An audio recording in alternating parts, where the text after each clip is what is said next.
किसने तोड़ा बाबरी मस्जिद को? क्या कोई समाजवादी का बोल सका? क्या कोई बीएसपी का बोल सका? क्या कोई कांग्रेस का बोल सका? मैं पूछा जाकर इन लोगों से कि बताओ तुमने ये बात क्यों नहीं उठाई, तो नजरें झुका लिए। मैं समझ गया क्योंकि मस्जिद मेरी शहीद हुई थी, इनकी नहीं हुई थी।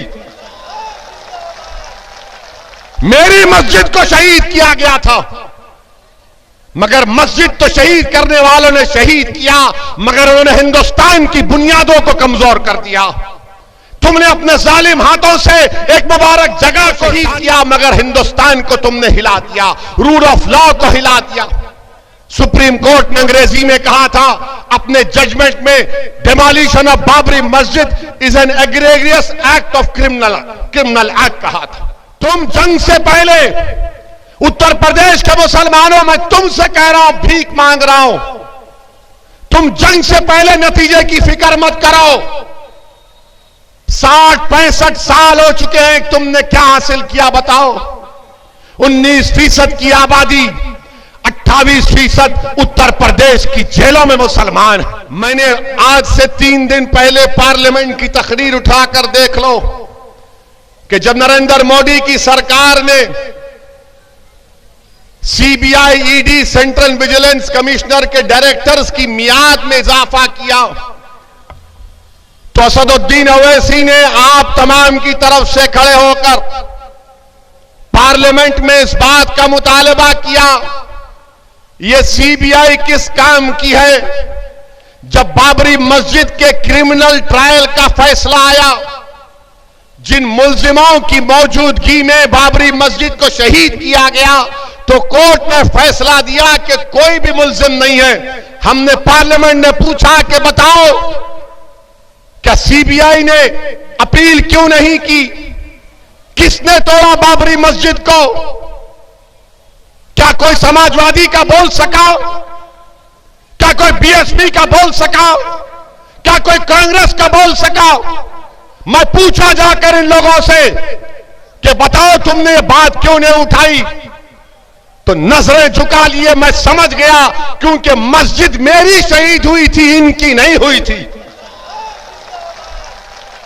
मेरी मस्जिद को शहीद किया गया था, मगर मस्जिद तो शहीद करने वालों ने शहीद किया, मगर उन्होंने हिंदुस्तान की बुनियादों को कमजोर कर दिया। तुमने अपने जालिम हाथों से एक मुबारक जगह को उसको शहीद किया, मगर हिंदुस्तान को तुमने हिला दिया, रूल ऑफ लॉ को हिला दिया। सुप्रीम कोर्ट ने अंग्रेजी में कहा था अपने जजमेंट में, demolition of Babri Masjid is an egregious act of criminal act कहा था। आप कोई नहीं बोलते। हमने पूछा पार्लियामेंट में, मैंने पूछा कि आजम खान के ऊपर मुकदमा कौन सा है, सीबीआई का या जो भी पुलिस ने मुकदमा आयद किया, कि आजम खान जो मंत्री थे उन्होंने लोगों का तकर्रुर किया, नौकरी दी, उनको जेल में डाल दिया। तो क्या अखिलेश यादव खामोश बैठे थे 5 साल, कुछ नहीं किया? एक मिनिस्टर है आजम खान थे, लोगों को नौकरी दी, उसके ऊपर केस बुक हो गया, तो क्या अखिलेश यादव कुछ नहीं किए? इतना बड़ा बड़ा रोड बनाए, हर काम बोलते मैंने किया, तो फिर आजम ने क्या किया था? आजम खान जेल में है और अखिलेश यादव बाहर कैसे, बताओ? तो मालूम हुआ कि सीबीआई, नरेंद्र मोदी की सीबीआई सिर्फ मुसलमानों के खिलाफ इस्तेमाल होती है, अखिलेश के खिलाफ नहीं इस्तेमाल होती। मैं जानता हूं कि मेरी इस जुमले के बाद, मेरे इस तकरीर के बाद समाजवादी के लोग बड़े तड़पेंगे, रात में नींद नहीं आएगी। जवाब दो मेरी इस बात का तुम लोग। आजम खान जेल में क्यों है बताओ?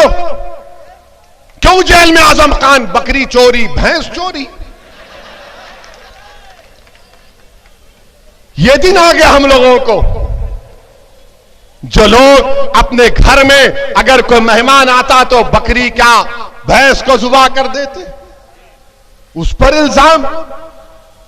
मेरे अजीज दोस्तों और बुजुर्गों, ये होती है ताकत आपकी कि पार्लियामेंट में सिर्फ 2 मजलिस के एमपी हैं, मैं और इम्तियाज जलील। मगर अल्लाह का करम है कि अल्लाह ने हमारी जबानों में तासीर दी, अल्लाह ने हमारे दिमाग को खुला रखा, अल्लाह ने हमको मरूब नहीं किया इन जालिम हुकूमतों से। हम बेखौफ होकर मसाइल को बयान करते हैं। यही काम आपको उत्तर प्रदेश में करना है। मुख्यमंत्री कौन बनेगा उसकी फिक्र नहीं है। मैं ये चाहता हूं कि मुसलमान का लीडर कौन बनेगा, हम बनाएंगे मुसलमानों का लीडर इंशाअल्लाह। जब हर समाज का लीडर है तो मुस्लिम समाज का लीडर क्यों नहीं होगा? हर समाज का नेता है, क्यों नहीं होगा?